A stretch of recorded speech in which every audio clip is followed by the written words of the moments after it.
In this video, we are breaking down the running backs that you must have for fantasy football this season. Now, this is version 1 of this video. We'll update it every single month, and it's going to begin with the newest member of the Houston Texans, and it's going to be Joe Mixon, who looks like an immediate workhorse back. Houston traded a 7th-round pick to get Joe Mixon, and the reason they did that was they didn't want him to hit the open market, so they gave away something to secure him. And then right after that, you can see right here, he ends up signing a 3-year, $25.5 million deal, an extension with the Texans, so they wanted to commit to him a little bit more long-term. And here's the big piece. $23 million were guaranteed at signing, $13 million additional guaranteed dollars than what he was already expected to be making. And if you're not familiar with Mixon's game, let me just remind you here. He's had 8 seasons in the NFL. And we can look at his fantasy points per game outside of his rookie year where he had just 10 and he was in a split backfield and he was a rookie. Since then, a top 20 finish in every single season, never dipping below this year right here, 14 fantasy points per game. And if you look at these past 4 seasons, 16 points plus every single year, 15.7 this past year, a top 12 back in all those years. He's just been consistent. And now, of course, past performance isn't going to predict future results for an aging running back, so let's add some context here. And now Mixon, in my opinion, joins a less threatening backfield. Just Dameon Pierce is there, who lost his job already last year, Devin Singletary, and then the team went out and actually signed Joe Mixon, which just shows you that, yeah, they wanted somebody else, anybody but Pierce. Now, Dameon Pierce is still just 28 years old, but he only averaged 2.8 yards per carry last season, which ranks 69th amongst all running backs, and he had a pretty decent sample of like 150 carries, so that's not great. And other than that, you're getting a late-round rookie Jawar Jordan, you're getting a veteran career backup Jared Dokes, as well as J.J. Taylor, more of a special teams player. So there's not really anything here that's going to threaten Joe Mixon besides maybe an injury, which of course, knock on wood, can happen for any running back. And sometimes running backs change teams and they go to a worse offense, but you can argue that he's going to an improved offense. At the very least, going from the Bengals to the Texans is still a quality offense. Because Houston ranked 13th on offense last season and has since added Stefon Diggs and Mixon himself. And now the biggest remaining question mark for this team is their offensive line, so we should talk about it. This right here is the significant changes and basically all the changes for the Texans this offseason. I put this together. It's part of the fantasy blueprint that a couple hundred people currently have access to. You can too if you want to. Link down below.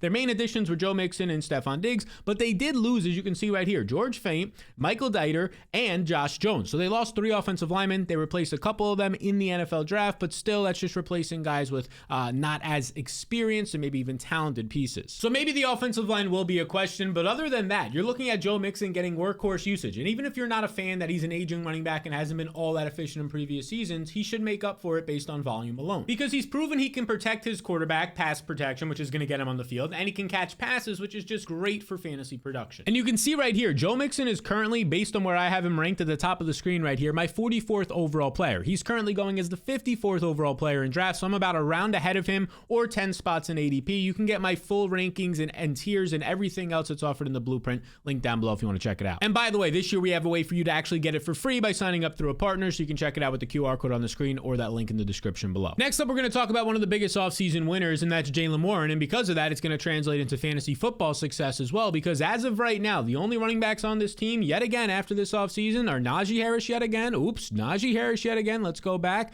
And then Jaylen Warren himself. So these 2 guys are going to control this backfield because the Steelers didn't add any running backs in free agency or the NFL draft. Instead, they only improved their offensive line, which is going to help those running backs in Warren and Najee. And here's exactly how they did that. In the first round, they took the offensive guard in Troy Fautanu, and then in the second round, they get Zach Frazier, a center out of West Virginia. And Zach Frazier might be like one of the most Pittsburgh players you'll ever see if you watch any of his highlights. This guy is just an absolutely aggressive center. He kind of just has this Pittsburgh just grit to him, if you will. The guy's an absolute monster. He moves people off the line of scrimmage. And then, of course, a big move for the Steelers this offseason was just completely changing their quarterback room. They got rid of all 3 quarterbacks on their roster last year, signed Russell Wilson and Justin Fields, and depending, no matter what you think about these guys, I would argue that Russell Wilson, even though he hasn't been great lately, is definitely an upgrade from what we got out of Kenny Pickett and Mason Rudolph last year. And an upgraded quarterback situation, fingers crossed that's what we get here, it may actually help Jaylen Warren as well, because it means more sustained drives and also more red zone opportunities and touchdowns and all that is great. Now, Warren is still competing with Najee Harris, but we've already seen this in past years, just like last year where he had to compete with him in between his carries, 8.8 per game right here, and his targets 4.4. He had like 13 touches or 13 opportunities per game, about 12 touches per game, and he was still able to finish as a top 30 running back, and that's with Najee Harris remaining healthy last year. And maybe you just heard my voice crack. Yeah, I almost just choked to death on some coffee. Now, outside of just being a great pass catcher, here's how good Jaylen Warren was in other areas last year. He was number 1 in juke rate, number 5 in broken tackles, and 3rd in yards created per touch. And that's all with Najee Harris being out there and active for games. If Najee was to miss time, well, then Jaylen Warren becomes like a top 10 running back almost immediately. We really do like that. And you can see right here, Jaylen Warren currently goes as the 91st overall player in ADP. That's average average draft position, I'm 13 spots higher. My rank is 78th overall. He's a top 24 running back for me. I think he should be definitely taken off the board before the top 30 backs where he goes on average right now in drafts.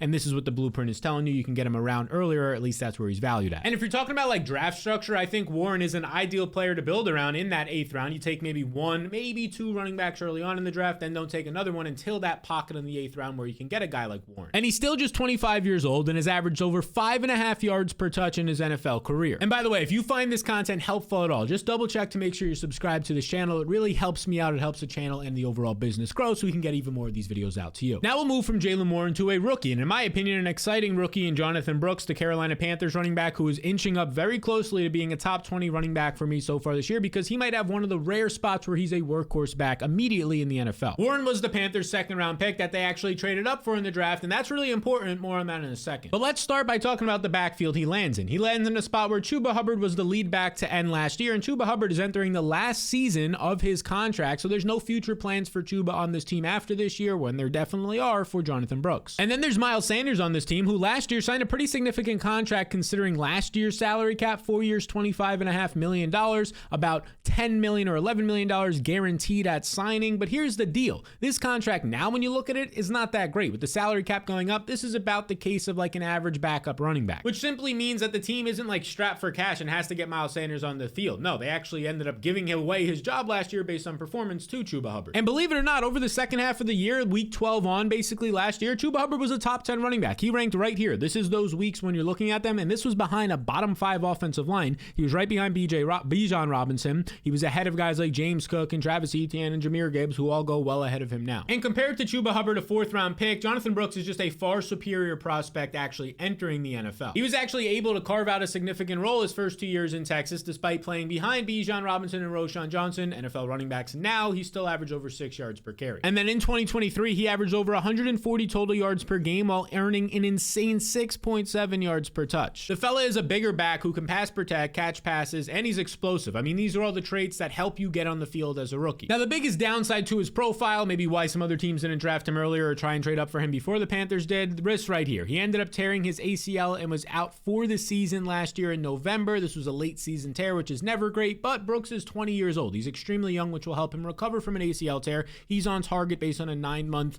recovery plan to be ready in August. And the fact that the Panthers traded up, gave up 2 additional draft picks to get Jonathan Brooks, makes you think that they feel pretty confident in the medicals that they got to review before the draft. And not to mention, this offense is on the rise. They've done a lot this offseason to get Bryce Young in a better situation. Trade for Deontay Johnson, draft a first-round receiver in Xavier Legette, Jonathan Brooks himself, and then also get 2 veteran offensive linemen. And maybe the biggest move was getting a new head coach in Dave Canales, who helped Geno Smith 2 years ago win Comeback Player of the Year. And then last year revived Baker Mayfield's career, got the Bucs to the playoffs. They end up winning a playoff game, beating the Eagles, and Baker gets a massive contract, 3 years, $100 million. And now this guy is going to be in charge and helping Bryce Young have a bounce back year in year 2. And now those quarterbacks benefited, but Dave Canales, he's already said it so far this offseason, his bread and butter is running the ball. We saw that last year when Rachaad White had over 330 touches in the Bucs offense. Right now in the fantasy blueprint, I am so far ahead of the market on Jonathan Brooks. It's pretty crazy. His average draft position is the 97th overall player. I am currently 3 to 4 rounds ahead of that. He's my 62nd overall player, pushing towards being a top 20 running back pretty easily right now. For me, it's probably where he's going to end up being, despite or seeing what happens this offseason. That's the only thing that can change that. And again, if you want to get the rankings and a bunch of other tiers, and it's completely risk-free if you don't make your fantasy playoffs, I just refund your minimum payment of just $10 to have it all season long, not just the summer, but during the year. You can scan the QR code or click the link in the description to get your fantasy blueprint. Next man up is Derrick Henry, who's now a member of the Baltimore Ravens, which is perhaps the best spot that he could have ended up in after he ended his career in the Tennessee Titans last year. Or a better way to say that is he ended his tenure with the Titans. Because he ends up on the Baltimore Ravens, who led the NFL in rushing attempts last year. Obviously, Lamar helps that, but come over here too, you could see run rate, 52% of the time they ran the ball, which if you filter by who ran the most, oh yeah,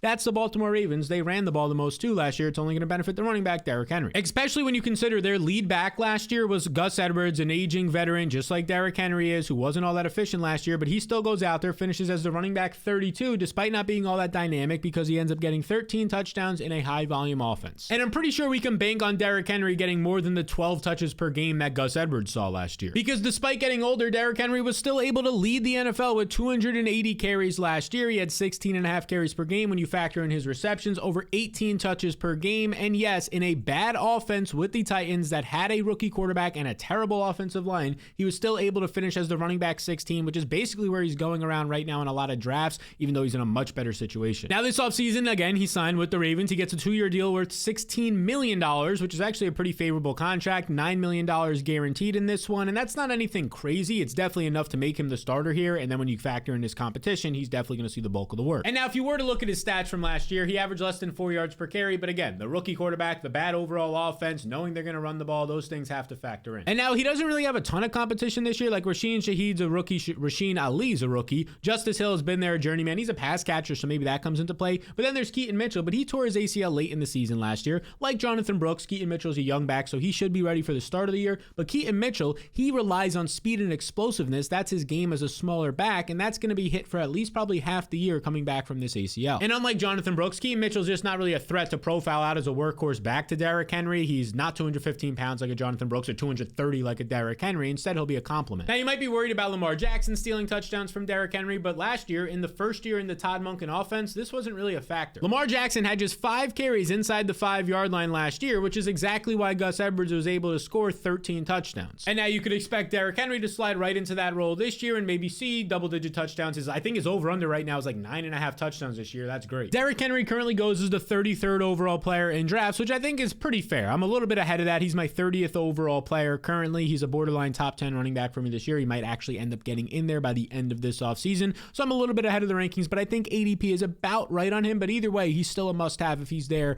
in the 3rd round for sure for you, especially if you don't have a running back yet. Now, the next guy I want to talk about is somebody that I've kind of said I'm really excited to try and draft him this year because everything broke right for him this offseason. And that man's name is Isaiah Pacheco, the Chiefs running back who kind of quietly had a dominant end of the 2023 season. Because in the second half of 2023, Pacheco averaged 19.5 touches per game and finished 4th in fantasy points per game during the span. Andy Reid, for like the first time ever, made a conscious decision to just lean on his running back in the run game. And that guy he leaned on and trusted was Isaiah Pacheco. And he did so all the way to the Super Bowl, where you can see right here, Pacheco ended up having 18 carries, but not only 18 carries in that game, you scroll down here, and he was also tied as being the leading receiver right there with Rashee Rice, 6 receptions. So 6 receptions, 18 carries, 24 touches in the biggest game of the year. They led on this guy the entire second half of the way and in the playoffs. So much so that he actually saw a career high in snaps throughout the second half of the year, and in the postseason saw 75% of the Chiefs snaps, which is like rare for most running backs. And now you look at this offseason, and yeah, the Chiefs made some moves. They signed a 1-year deal with Marquise Brown, who I think looks like a solid option. Xavier Worthy's going to replace Marcus Valdes-Scantling, a first-round receiver in Worthy. That should be an upgrade for sure, but none of these moves are really screaming out, oh, they're definitely going to become extremely pass-heavy now because they added 2 speedster receivers. Especially when you consider that most teams are going to play the Chiefs still with 2 high safety defenses, especially because they have these speedsters now, which only invites the run game even more. Now, specifically for Pacheco, his offseason was great because you could look at the draft over here. No running backs were taken right over here on the right side. This is in the fantasy blueprint, the team changes that we're tracking and updating all offseason. And then in free agency, they only added Keontae Ingram to replace Jerick McKinnon. McKinnon had 32 targets on this team last year. Keontae Ingram is just like a journeyman backup, not really a threat. Well, I guess I shouldn't call him a journeyman. He's only been in the league for like 2 or 3 years, spent some time on the Cardinals, but really didn't do much. And then the only other move the Chiefs made was re-signing their former first-round pick Clyde Edwards-Helaire to a 1-year, $1.71 million deal. I think he's just kind of like a good locker room guy. Sure, he might get in there for like 4 or 5 touches per game. That's basically what you got out of him last year when he played just 22% of the team's snaps. And if you scroll over here, his overall carries and targets per game, under 5 carries per game, 1.5 targets per game. I mean, this is just straight backup money. He might not even make the team based on him not getting a lot of money. I think he does. He's just kind of like a good locker room guy. Now, the other piece you can touch on for Isaiah Pacheco would be his offensive line. Last year, the Chiefs had like an average O-line, at least when it came to run blocking. In this offseason, they did lose a starting guard in Nick Allegretti. They replaced him in a couple of spots, a second-round tackle. We'll see where he's going to play, and Kingsley Sumata in the NFL draft. Outside of that, a couple other later pieces in the draft, and a guard in CJ Hansen, and then Hunter Norzad in a center. So we'll see if that actually matters too much on the offensive line, losing Allegretti. Overall, it's not a major loss or major piece lost in this line. Now, despite everything I've mentioned here, Isaiah Pacheco is currently going in round 4 of fantasy drafts, which is definitely confusing to me because, look, he goes 40th overall. I have him as my 23rd overall player. I think he's a second-round pick. I think he profiles out, as of right now, what's on this roster and how this team is built to yet again have a massive role. I'm 17 spots ahead of consensus. I'm just a little bit confused as to why he's going after guys like Deebo Samuel, quality player for sure, but relative to their roles on their teams, Isaiah Pacheco should have a massive role. So he is a top 25 overall pick right now in my fantasy blueprint. Again, you can check out the entire fantasy blueprint link down below or by scanning the QR code on the screen. Now, these are the running backs who are the must-have. The wide receiver version of this will be out next week, but if you want to check out the wide receivers who go way too late in drafts right now, and I think there's a ton of value on them, well, you can check this video right over here.